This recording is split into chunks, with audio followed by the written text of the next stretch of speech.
Bu dunyoda hech kim sizni javobgar qila olmasa ham ertaga Allohning huzurida juda ham og'ir bo'ladi hisob kitob. Payg'ambarimiz sollallohu alayhi vasallam muflis, ya'ni haqiqiy kasodga uchragan, bankrotga uchragan inson kimligini bilasizlarmi dedilar.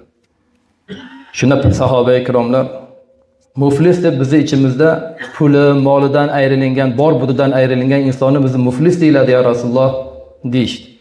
Shunda payg'ambarimiz sollallohu alayhi vasallam ummatimning ichidagi haqiqiy muflis shundayki, u qiyomat kuni namozlari, ro'zalari, zakot kabi go'zal amallari bilan keladi. Lekin buni so'kkan, uni tuhmat qilgan, buni g'iybat qilgan, uni molini yegan, uni qonini to'kkan va yana birovniga mana shunaqangi har turli zararlar bergan bo'ladi.